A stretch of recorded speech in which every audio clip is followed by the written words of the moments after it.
대신에 신뢰하며 보는 자에게.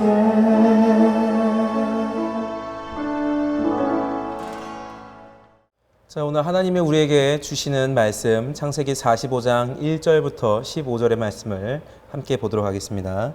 창세기 45장 1절부터 15절의 말씀입니다. 요셉이 시종하는 자들 앞에서 그 정을 억제하지 못하여 소리질러 모든 사람을 자기에게서 물러가라 하고 그 형제들에게 자기를 알리니 그때에 그와 함께한 다른 사람이 없었더라. 요셉이 큰 소리로 우니 애굽 사람에게 들리며 바로의 궁중에 들리더라. 요셉이 그 형들에게 이르되 나는 요셉이라 내 아버지께서 아직 살아계시니이까. 형들이 그 앞에서 놀라서 대답하지 못하더라. 요셉이 형들에게 이르되 내게로 가까이 오소서. 그들이 가까이 가니 이르되 나는 당신들의 아우 요셉이니 당신들이 애굽의 판자라. 당신들이 나를 이곳에 팔았다고 해서 근심하지 마소서. 한탄하지 마소서. 하나님의 생명을 구원하시려고 나를 당신들보다 먼저 보내셨나이다. 이 땅에 2년 동안 흉년이 들었으나 아직 5년은 밭갈이도 못하고 추수도 못할지라. 하나님이 큰 구원으로 당신들의 생명을 보존하고 당신들의 후손을 세상에 두시려고 나를 당신들보다 먼저 보내셨나니 그런즉 나를 이리로 보낸 이는 당신들이 아니요 하나님이시라. 하나님이 나를 바로에게 아버지로 삼으시고 그 온 집의 주로 삼으시며 애굽 온 땅의 통치자로 삼으셨나이다. 당신들은 속히 아버지께로 올라가서 아뢰기를 아버지의 아들 요셉의 말에 하나님이 나를 애굽 전국의 주로 세우셨으니 지체 말고 내게로 내려오사 아버지의 아들들과 아버지의 손자들과 아버지의 양과 소와 모든 소유가 고센 땅에 머물며 나와 가깝게 하소서. 흉년이 아직 5해가 있으니 내가 거기서 아버지를 봉양하리이다. 아버지와 아버지의 가족과 아버지께 속한 모든 사람에게 부족함이 없도록 하겠나이다 하더라고 전하소서. 당신들의 눈과 내 아우 베냐민의 눈이 보는 바 당신들에게 이 말을 하는 것은 내 입이라. 당신들은 내가 애굽에서 누리는 영화와 당신들이 본 모든 것을 다 내 아버지께 아뢰고 속히 모시고 내려오소서 하며 자기 아우 베냐민의 목을 안고 우니 베냐민도 요셉의 목을 안고 우니라. 요셉이 또 형들과 입맞추며 안고 우니 형들이 그제서야 요셉과 말하니라. 아멘. 자, 오늘 말씀은 하나님의 더 큰 사랑, 하나님의 더 큰 사랑이란 제목으로 말씀을 전하도록 하겠습니다. 여러분, 하나님을 믿는 사람이 그 성경을 읽다 보면요, 마음 가운데 소망이 하나 생겨납니다. 무슨 소망이냐면 이 성경에 기록되어 있는 놀라운 이 기적의 말씀들, 그리고 하나님께서 사람을 세우시고 살리시는 이 말씀들이 나한테도 저렇게 해주셨으면 좋겠다라는 소망이 생기는 거예요. 그래서 하나님이 나한테도 그렇게 역사해주면 좋겠고, 하나님이 나한테도 그렇게 나를 새롭게 해주셨으면 좋겠고, 나에게도 그런 은혜와 사랑들을 주셨으면 좋겠다 하는 그런 소원들이 우리 마음에 생기는 겁니다. 여러분, 말도 안 되는 소원일까요? 근데 오늘 성경은 이렇게 얘기하고 있습니다. 우리 신명기 7장 9절을 함께 읽도록 하겠습니다. 그런즉 너는 알라 오직 내 하나님 여호와는 하나님이시요 신실하신 하나님이시라. 그를 사랑하고 그의 계명을 지키는 자에게는 천대까지 그의 언약을 이행하시며 인애를 베푸시되. 아멘. 여러분, 하나님은 이 신명기 말씀을 통해서 자기를 소개하시길 나 여호와는 신실하신 하나님이다 라고 소개를 하고 있습니다.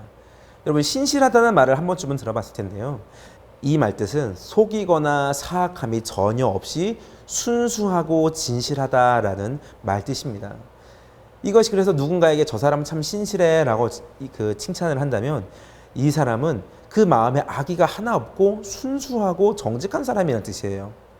근데 이 신실하다는 말을 우리 교회 다니고 예수님을 믿는 성도들에게 한다면 야, 저 사람은 정말 순수하게 예수님을 잘 믿어, 이런 뜻이 되는 겁니다.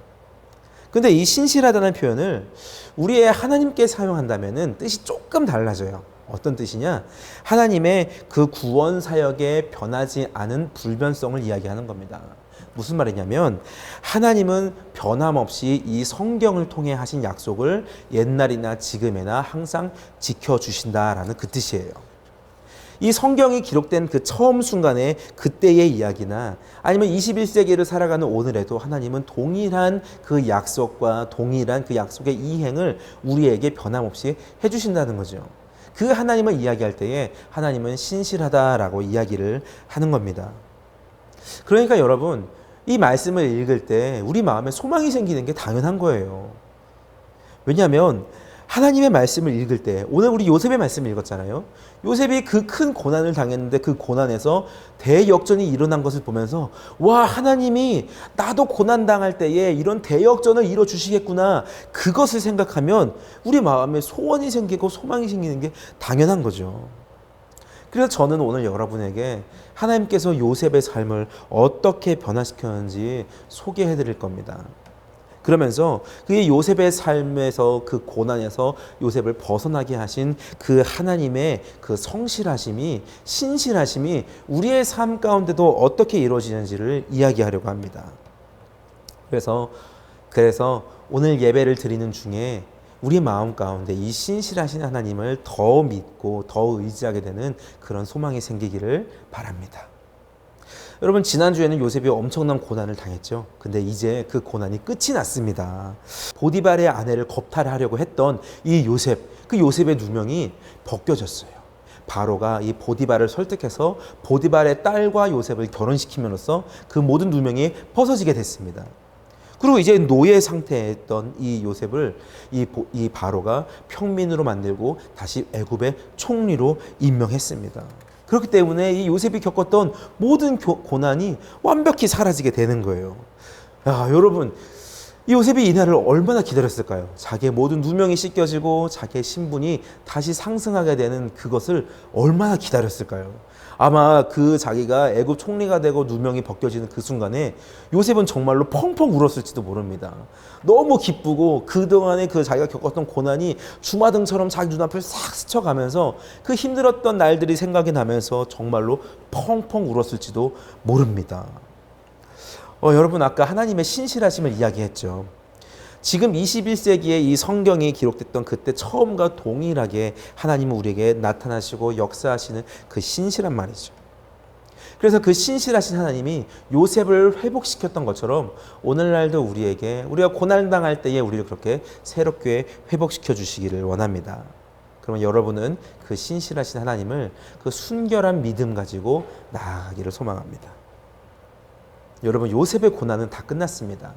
더 이상 요셉은 차가운 땅바닥에서 잠을 자지 않아도 되었어요. 이제는 부드러운 이불을 덮고 푹신한 침대에서 잠을 자게 되었습니다. 하나님이 계시면 어떻게 너를 그렇게 나락으로 떨어뜨릴 수 있냐라고 요셉의 신앙을 비웃고 하나님을 비웃던 그 사람들 앞에서 요셉은 이제 당당하게 겉 보라, 하나님이 나를 이렇게 회복시키지 않았느냐라고 자랑할 수가 있게 되었어요. 이렇게 요셉의 고난은 끝이 나는 것만 같았습니다.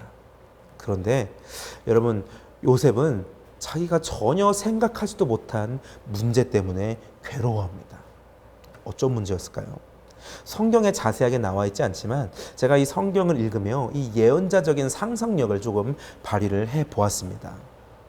요셉이 총리가 되고서 어느 날 밤이 되었습니다. 잠자리에 들은 요셉은 좀 잠이 오지 않는 거예요.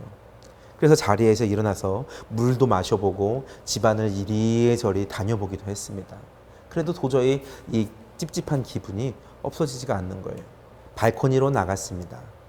그러니까 그 고요한 밤중에 밤하늘에는 별들이 반짝이고 있는 거예요.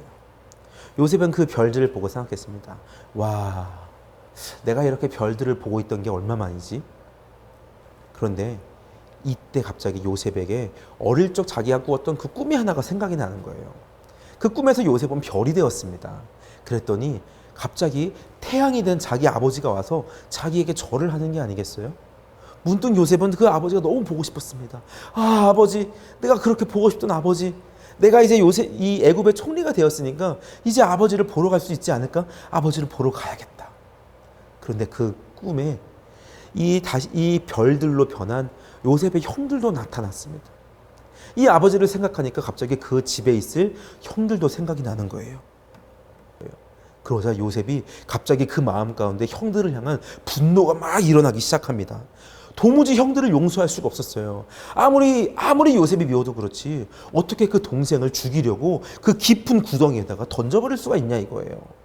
아무리 요셉이 싫어도 그렇지 죽이고 싶은데 자기의 손에 피를 묻히기 싫으니까 어떻게 요셉을 노예 상인에게 팔아버릴 수가 있냐는 거예요. 그동안 자기가 노예 생활을 하고 감옥 생활을 하느라 이 형들을 향한 분노를 내가 신경 쓸 틈이 없었고 오직 내가 살아남기에만 급급했기 때문에 이 형들을 향한 분노가 요셉을 사로잡지 못했지만 이제는 그 모든 고난이 끝나고 자기가 삶이 평안해지자 다시 그 증오가 자기 마음 가운데서 불타오르게 된 겁니다. 요셉은 당장이라도 고향으로 달려가서 형들을 붙잡고 채찍질을 하고 노예로 부리고 감옥에 쳐놓고 싶었어요. 요셉의 형들을 생각하면은 막 분노에 차서 막 뼈를 막 갈아 마셔도 시원하지 않을 만큼 그렇게 분노가 차올랐습니다. 내가 당장 형들을 잡으러 가야겠다. 그런데 그렇게 생각하니까 형제들 간의 싸움을 일으키는 모습을 보고 있을 아버지가 생각이 나는 거예요. 아니야, 내가 그렇게 형들을 잡으면 아버지가 얼마나 슬퍼하실까? 요셉은 밤새 고민을 한 거예요. 내가 당장 형들을 잡아버릴 거야. 아니야, 아버지가 슬퍼하실 거야. 어떻게 복수를 할까? 아니야, 우리 아버지 많이 늙으셔서 그것을 못 버티실 거야. 그래, 그냥 잊자. 어차피 그들은 나를 죽은 사람처럼 생각했을 텐데 그냥 잊어버리고 새 출발을 하자. 아마 요셉은 이렇게 상황을 포기했을지도 모르겠습니다. 요셉은 지난 날을 다 묻어두기로 합니다. 과거를 잊고 형들을 용서한 것이 아니라 이제 형들을 다 잊어버리고 그 집에서 있었던 일들을 다 잊어버리고 새 출발을 하기로 마음을 먹습니다. 이윽고 시간은 계속 흘러갔어요. 그리고 이제 요셉이 이 꿈을 해석했던 대로 7년 동안의 풍년이 지나갑니다. 그리고 2년의 흉년이 찾아온 그때에 중동 지방의 모든 먹을거리가 다 사라지게 되었어요. 그러자 어느 날 갑자기 많은 사람들이 애굽으로 이 양식을 사러 오기 시작합니다. 그런데 그 중에 요셉의 형들이 그 곡식을 사러 애굽에 찾아온 것을 요셉이 발견하게 되었습니다. 자기를 괴롭혔던 사람, 자기를 극심한 고통 가운데로 밀어넣었던 그 사람을 자기의 눈앞에 보니까 어떤 기분이었을까요? 분명한 것은 기분이 매우 좋지 않았을 겁니다. 재수없지 않겠어요? 이때에 아무리 맛있는 음식을 내 앞에 놔둬도 기분이 좋아질까요? 내가 승급전에서 그 승급전을 승리로 이끌었다고 해도 내가 그 기분이 좋아질까요? 아니라는 거예요. 더구나 이제는 상황이 바뀌어서 난 이제 노예가 아니고 애굽의 총리예요. 얼마든지 이 형들을 붙잡아서 때리고 감옥에 쳐넣고 극심한 노역을 하고 죽지 않을 만큼 고통을 주고 풀어줘도 괜찮을 만한 힘이 이제는 요셉에게 있습니다. 그런데 요셉은 이 형들을 마주할 때에 형들에게 복수를 불태우지 않고 형들을 불러서 자신이 요셉임을 밝히면서 형들을 용서합니다. 잠깐 그 말씀을 볼까요? 창세기 45장 5절과 8절입니다. 함께 읽습니다. 당신들이 나를 이곳에 팔았다고 해서 근심하지 마소서. 한탄하지 마소서. 하나님이 생명을 구원하시려고 나를 당신들보다 먼저 보내셨나이다. 그런즉 나를 이리로 보낸 이는 당신들이 아니요 하나님이시라. 하나님이 나를 바로에게 아버지로 삼으시고 그 온 집의 주로 삼으시며 애굽 온 땅의 통치자로 삼으셨나이다. 아멘. 와, 여러분, 요셉의 고난은 놀랍습니다. 형들이 나를 팔아서 내가 애굽에 온 게 아니라 하나님이 생명을 구원하시기 위해서 그 계획의 일부로 나를 애굽으로 먼저 보냈다라고 이야기를 하는 겁니다. 밤새 형들에게 복수를 고민하던 그 요셉이 맞습니까? 아니, 어떻게 형들을 용서할 뿐만 아니라 그 형들을 자기가 위로할 수가 있을까요? 어떻게 이런 놀라운 일이 가능했을까요? 이럴 때는 막 더욱 분노를 하고 더욱 더 화를 내야 맞는 거 아닐까요? 참 요셉이 이해가 되지 않습니다. 여러분, 여러분들의 삶에 이렇게 막 요셉처럼 복수의 대상, 분노의 대상, 그런 형들과 같은 사람이 있습니까? 부끄러운 얘기지만 저도 한때는 너무나 화가 나서 도저히 이 사람을 용서하지 못할 만큼 그렇게 미워했던 사람이 있었어요. 바로 제가 군대에 있을 때 제 바로 아랫기수에 있던 그 후임이었는데 그 친구하고 저하고 2등병, 1병, 상병이 될 때까지는 아무런 문제가 없었습니다. 그런데 제가 병장이 되고 뒤이어서 그 친구가 병장이 되니까 이제는 사사건건 우리가 서로의 지위를 가지고 막 부딪히기 시작하는 거예요. 그러다가 제 전역이 2달 남았을 때에 그 친구는 자기 밑에 있는 모든 후임들을 데리고 저를 무시하자고 선동을 하기 시작합니다. 집중적으로 저를 막 무시하기 시작했어요. 제가 전역을 더 일찍 하기 때문에 그 친구와 더 오래 군생활하는 그 친구 다른 후임들이 그 친구를 따라할 수밖에 없었고 저는 굉장히 이 군대 말년이 좀 힘들었습니다. 그 뒤로 얼마나 사사건건 저를 무시하고 방해하고 저와 막 촉각을 막 세우고 막 다투고 하는지 이루 말할 수가 없었어요. 지금 생각해보면 참 별거 아닌 문제인데 그때는 어떻게 그렇게 막 싸웠나, 어떻게 그렇게 서로를 증오하고 미워하고 그렇게 상대방에게 해를 입히려고 했나, 그게 좀 참 이해가 되지 않았습니다. 그러다가 제가 먼저 전역을 했어요. 너무 꿈만 같았습니다. 더 이상 이 사람들에게 내가 괴롭힘 당하지 않아도 된다고 생각하니까 너무 기분이 좋은 거예요. 이제 안 볼 사람들 싹 잊어버리자. 너희랑 이제 끝났다. 나는 전역한다. 난 집에 간다. 너희들 잘 있어라. 너희들 빼기 쳐라. 고생해라. 이렇게 하면서 그렇게 나왔습니다. 너무 기분이 좋았습니다. 나는 드디어 이제 새 출발을 한다. 너무 기분이 좋았어요. 그런데 이상합니다. 그 친구를 안 보고 저를 괴롭히고 무시하던 후임들을 안 보니까 기분이 좋아야 되고 기분이 행복해야 되는 게 맞잖아요. 근데 사실 저는 그렇게 행복하지가 않았어요. 늘 마음이 불편했고 그것 때문에, 이 불편한 마음 때문에 하나님 앞에 예배 드리는데 번번이 실패를 했습니다. 기도를 하고 말씀을 읽고 은혜 받기 위해서 부흥집회에 찾아다녀 봤는데 하나님하고 저의 관계가 완전히 단절된 것처럼 그렇게 전혀 제가 기도에 집중하지 못하는 모습을 발견했습니다. 기도하다 보면요, 여러분, 그럴 때가 있어요. 내가 여기서 조금만 더 집중하고 조금만 더 기도를 오래 하면 내가 정말 기도의 깊은 곳으로 들어가서 하나님과 깊은 교제를 할 수 있겠구나, 그런 순간이 옵니다. 그런데 그 기도의 깊은 순간으로 들어가려고 하는 그 직전에서 저랑 군대에서 싸우던 그 후임의 얼굴이 딱 떠오르는 거예요. 여러분, 기도가 될 것 같습니까? 기도가 될 리가 없습니다. 기분이 팍 상해서 기도도 뭐고 관두고 그냥 그 자리에서 일어나 버리는 거예요. 예배 중인데 예배의 찬양을 깊게 합니다. 열정적으로 찬양을 합니다. 그러면 내가 여기서 좀만 더 열정적으로 찬양하고 하나님께 집중하면 은혜의 자리로 더 나아갈 것 같은데 그때 또 그 친구의 얼굴이 딱 떠오르는 거예요. 한순간 기분이 상해서 더 이상 아무것도 하기 싫습니다. 설교자가 은혜롭게 준비한 그 말씀을 하나도 듣지 못하고 마음에 막 분노가 일어나는 거예요. 그 친구 때문에. 하나님께 따집니다. 하나님, 도대체 왜 이러세요? 더 이상 끝난 일이잖아요. 하나님, 그 친구는 거기 있고 난 이제 전역했고 난 이제 새 출발을 하면서 그냥 각자 따로따로 살면 되는데 왜 그런 거예요? 왜 자꾸 그 친구 얼굴을 생각나게 하시는 것이죠? 내가 24시간 동안 그 친구를 향한 그 분노로 막 불타 있다라면 내가 할 말이 없지만 나 이제 그 친구를 잊었다고요. 그 친구가 생각나지 않는다고요.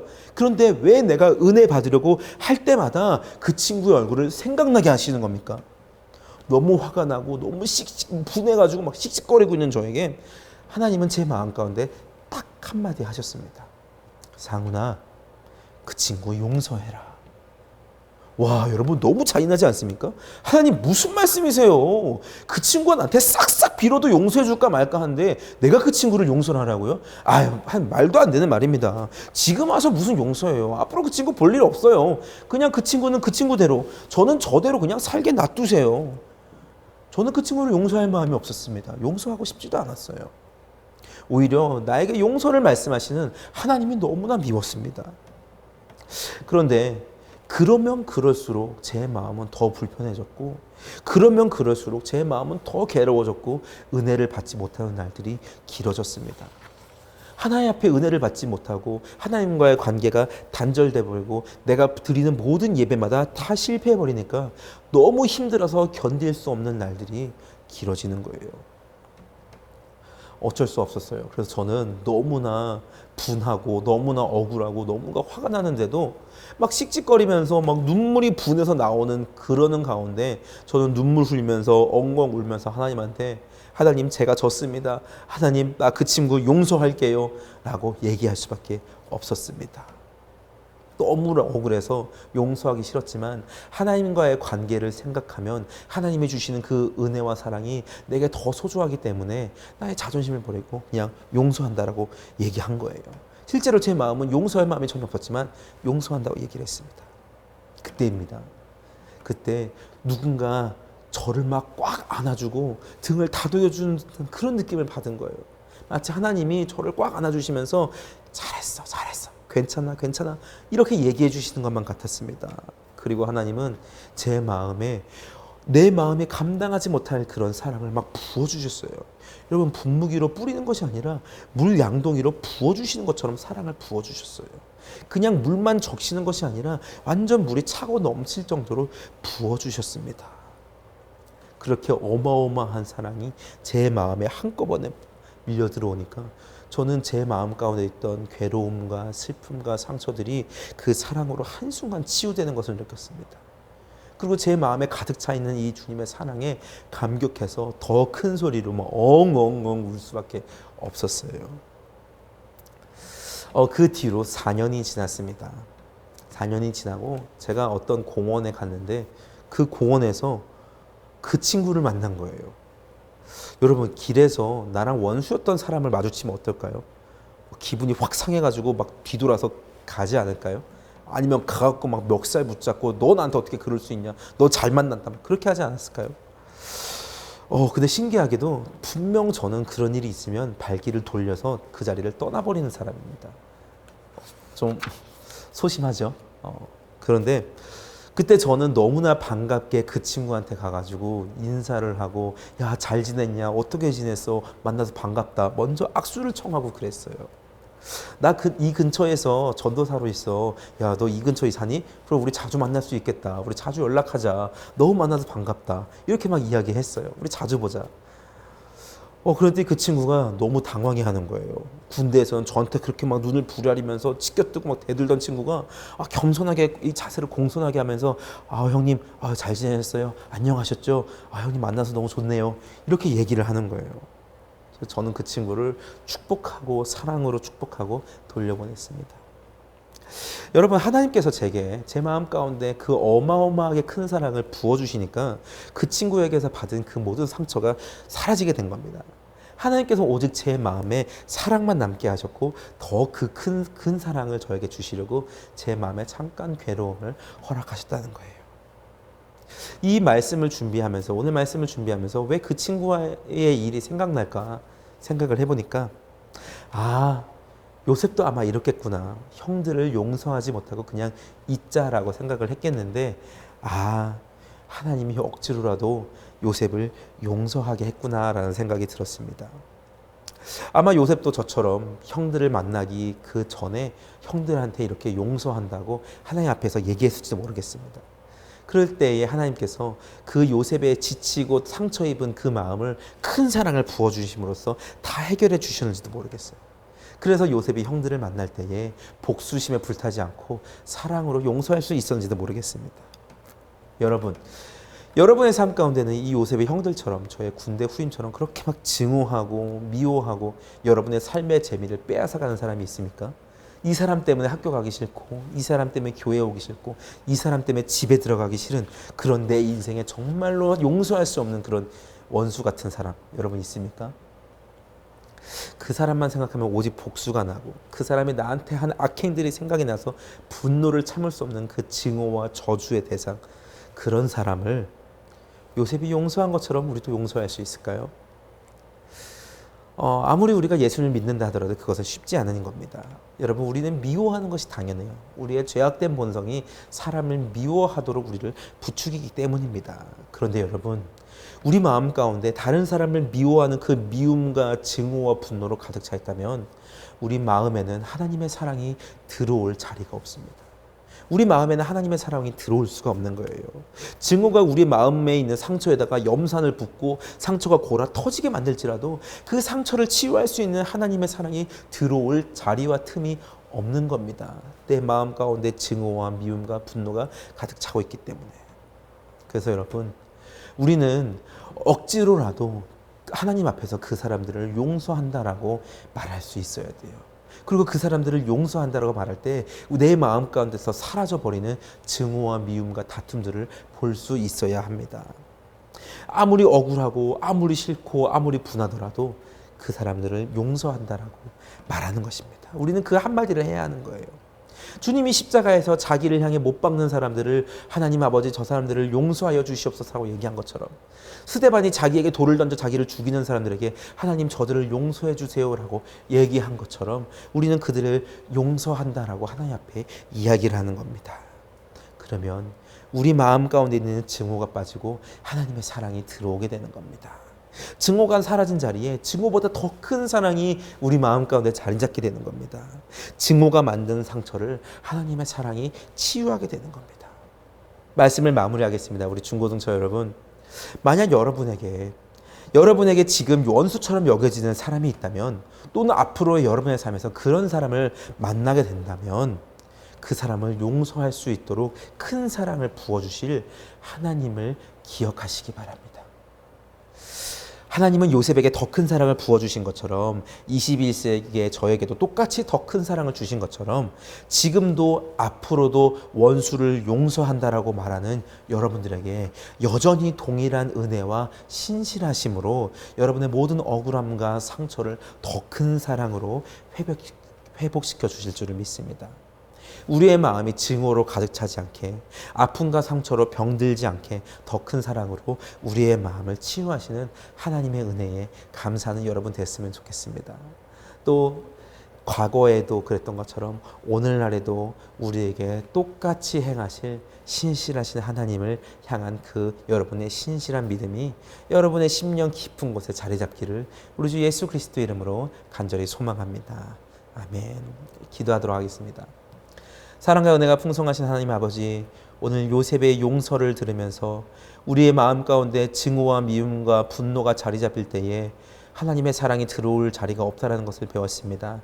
하나님, 우리를 괴롭게 한 그 원수의 행동이 우리를 눈물 나게 하고 우리를 억울하게 할지라도 우리의 입을 열어서 그들을 용서한다라고 하나님께 고백할 수 있게 하여 주시옵소서. 그래서 우리가 용서하는 그 순간에 우리의 마음 가운데서 증오와 미움과 분노가 빠져나가게 하여 주시고 그 비워진 자리에 하나님의 더 큰 사랑이 자리 잡을 수 있도록 도우시고 함께하여 주시며 그 사랑으로 우리의 상처를 치유하여 주시옵소서. 요셉에게 했던 것처럼 오늘날도 우리에게 동일하게 역사하여 주시고 사랑하여 주시옵소서. 감사드리며 예수님의 이름으로 기도합니다. 아멘. 자, 여러분, 이 시간 우리가 주기도문으로서 예배를 마치도록 하겠습니다. 너희는 이렇게 기도하라. 하늘에 계신 우리 아버지여, 이름이 거룩히 여김을 받으시오며 나라의 마옵시며 뜻이 하늘에서 이룬 것 같이 땅에서도 이루어지이다. 오늘날 우리에게 일용할 양식을 주옵시고 우리가 우리에게 죄 지은 자를 사하여 준 것 같이 우리 죄를 사하여 주옵시고 우리를 시험에 들게 하지 마옵시며 다만 악에서 구하옵소서. 대개 나라와 권세와 영광이 아버지께 영원히 있사옵나이다. 아멘. 주가 일하시네, 주가 일하시네. 주께 맡기지 않는 자에게